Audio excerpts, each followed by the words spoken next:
how to deal with too many opportunities? Well, here's the thing.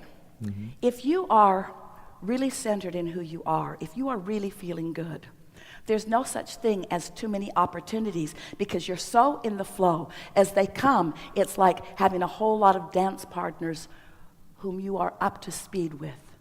It's like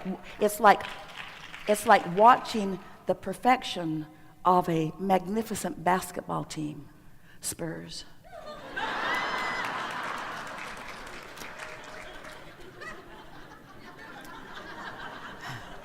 Esther's slightly addicted.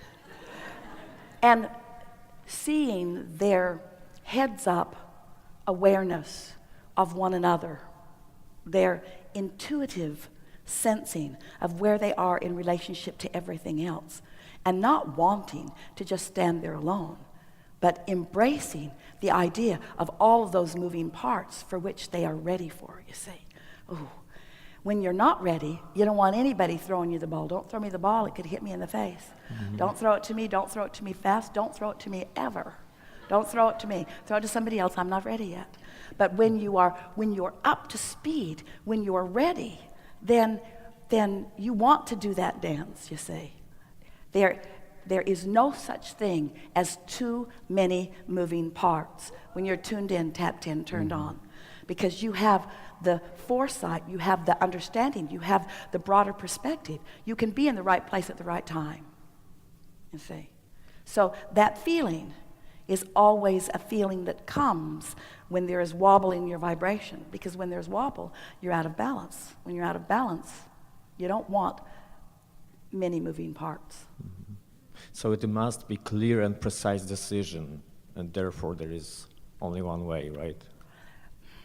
Give us more about what you mean about a clear and precise decision. So when you are excited and fired up about something. We would like to, instead of using the word decision, we would like to use an emotional word like confidence, security, knowing,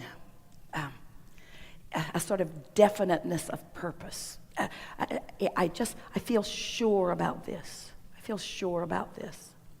What happens is, at first, you're not so sure. And most humans are looking for conditions to validate them. They're looking for conditions to help them be more sure. Well, that's a wobbly platform. Instead of looking for conditions that therefore sort of fire you up, like motivate you into positive expectation, what you're really wanting is to tap in to that core knowing of your value and your power. And once you practice that a little bit, the conditions will reveal themselves to you, or better said, you will realize them, and then you will begin even more trusting yourself. You can't get it wrong, and you'll never get it done. But these words don't sound so good if you're standing in that tentative place. So that's why we've been saying to you for a while, wake up in the morning and say to yourself first thing, this is a new day, and I get to choose how I feel. First day or two of that, Esther didn't make it till breakfast until she was wobbling on one thing or another. But once being wobble-free became her dominant intention, she learned that she could change any subject that started to wobble so fast that she would stop the wobble. And as she began stopping the wobble, stopping the wobble, stopping the wobble, stopping the wobble, stopping the wobble, stopping the wobble, there was enough in her vortex to begin calling her. And once that began moving, then she began trusting, you see. So, do you accept that you are vibrational beings? Does it make sense to you that the thoughts that you think are vibrationally active? And is it logical that you could think a thought and then contradict it right on its heels? I want it but. And so, does it make sense to you that if you are not doing the contradictory part, not introducing that wobble into the equation, is it logical to you that law of attraction will take your clear thought into more definition, into more detail, into more exhilaration, into more clear ideas? And that's when, you see, at first, the manifestation is an emotional one. But right behind that come streams of thoughts, really good ideas, really good ideas. And as those ideas begin to flow, and you just go with those ideas, then what happens is manifestations begin to happen around you. It feels like, and it is exactly like, you are allowing what you put into the vortex to move from the vortex into your reality. And it's so much fun when you get to be in on every piece of it as it moves in. If you can, now we're out here a little bit, but if there's ever a crowd that can hear us, it's you. We mean that. We're out here on the leading edge together. So if you can stand in your now, like our friend before, finding this emotional place, and not needing to shore it up with details, just feeling the pureness of the emotion of it. No need to explain how you got here. No impulse to talk about that. So those conditions can just be left out of the equation, yeah? No need to explain how you got here. Oh, feel the refreshment of that. Don't have to explain it, justify it, defend it, describe it, or make anybody else get it. Just let that go. So you're just standing here. Oh, and there's another piece. No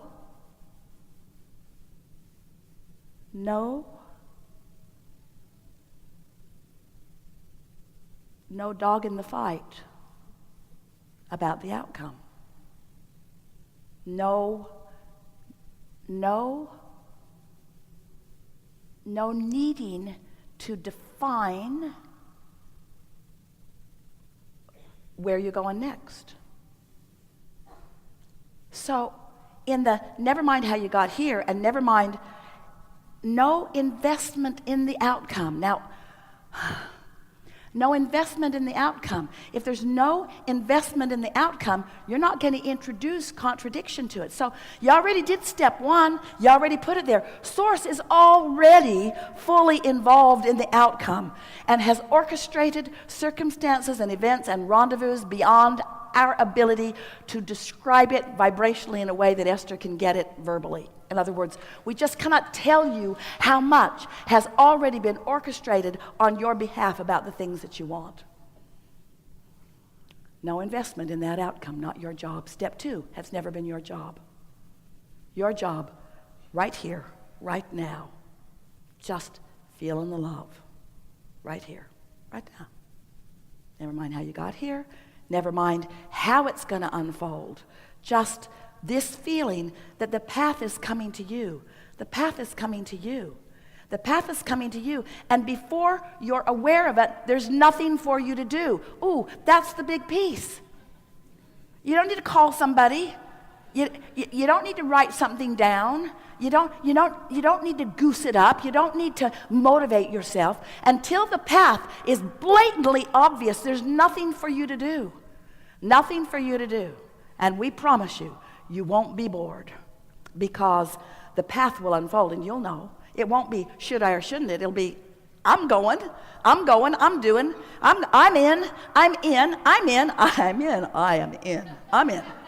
in. Someone will say to you, where are you going? I don't know. Why are you so excited? I don't know that either.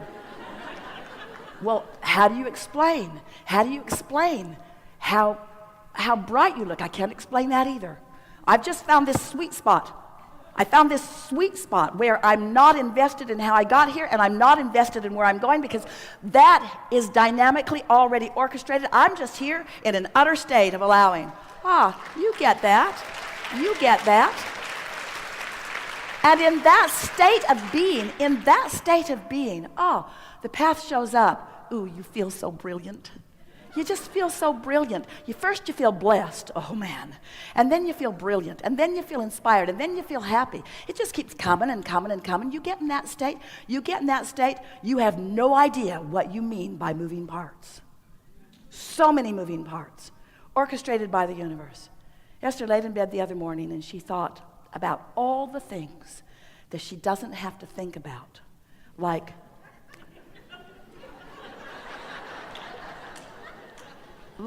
almost everything. The Earth spinning its orbit in perfect proximity. Don't need to think about that. Is the sun going to come up? Don't have to think about that. Is my blood going to keep pumping today? Don't have to think about that. In other words, so much already happening on your behalf. You could not be in better vibrational hands or state of being. It's time for you to accept the perfection of who you are and what you've put into your vortex, and to stand in this place of allowing the path to show itself to you, and until it does, don't move. Now, can you feel? So your friends say, "What are you doing today?" It's hard to explain. What are you going to do today? That's hard to explain too. Well, you sort of look like you're just waiting for inspiration. That's it. That's exactly what's going on. I'm waiting for the compelling path to sweep beneath my feet and light up in a way that every fiber of my being feels the rightness of this path. But before that happens, you got to chill out. You got to find the feeling of love more often. You got to be less conditional. And that's the part that's a little bit tricky. If your train's going 100 miles an hour that way, you don't want it to go 100 miles an hour that way. All of a sudden, it's hard on the contents of the train. You don't want that. It doesn't need to be that way, you see. You already have plenty of momentum. Everything is right on track for you. You see, we don't even care. I'll say this in a nicer way. We are not concerned. That's not accurate, because we're not ever concerned about anything. We don't give a rip. Oh, we could say that nicer too. Our attention is not upon you getting to where you want to be. Our attention is upon you feeling so good on your path right here, right now. Because your life is always going to be on your path right here, right now. You're never going to be over there where you think you want to be, because your path is constantly unfolding. So when you make peace with the rightness of where you are, and your life is about, have I prepared the vibrational atmosphere so that I have the clarity to experience the realization, then, the people who flow into your world, the conversations that you have, the leading edge going into the new place again, another new place and another new place. This conversation has never been before until all of the universe. And here you are, many of you at your very first Abraham workshop, and you are right up to speed with everything that we're talking about, because you prepared the vibrational atmosphere, and when the path unfolded beneath your feet, you felt the resonance of it. You did. We saw you do that. This is a really good time for a segment of refreshment.